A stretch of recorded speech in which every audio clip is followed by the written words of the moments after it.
il y a une justice, pourquoi pas, à deux vitesses. Il y a des violences policières. Est-ce que cette exaspération est majoritaire ou est-ce qu'elle est instrumentalisée par quelques-uns ? D'abord, ce qu'il faut dire, c'est que le témoignage que vient de faire l'élu est totalement choquant et effectivement, il faut s'associer à elle dans ce qu'elle vient de vivre. C'est inadmissible et je crois que personne ne peut accepter ce qui lui est arrivé.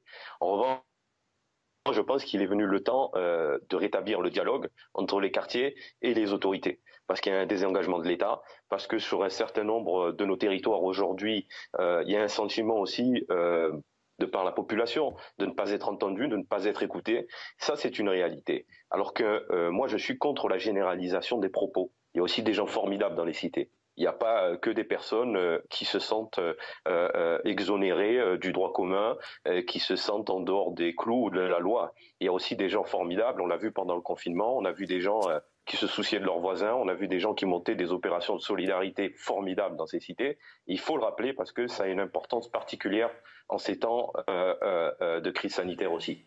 Et vous avez raison de le rappeler, et effectivement, les gens dont on parle sont forcément minoritaires, mais moi je suis convaincu que les 40 personnes sont minoritaires, mais je suis convaincu aussi que la réponse pénale n'est pas à la hauteur, et que les principales victimes de ce qui se passe en banlieue, c'est d'abord les gens qui vivent en banlieue. Et on l'a vu dans la séquence confinement, c'est-à-dire que les gens qui étaient en première ligne, c'était précisément souvent des gens issus de la banlieue et qui venaient, travailler dans les commerces, etc. Le gouvernement a été interpellé quand même. On va voir le sujet sur cette possibilité de racisme qui existe dans la société française. Regardez.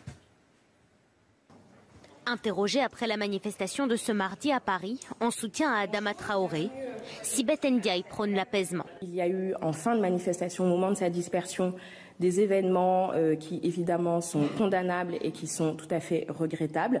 Les forces de l'ordre sont intervenues avec mesure. Il n'y a pas de violence d'État instituée dans notre pays, je ne crois pas qu'on puisse le dire. Quand il y a des incidents, quand il y a des fautes qui sont commises par des membres des forces de l'ordre, c'est ce que le ministre de l'Intérieur a toujours indiqué.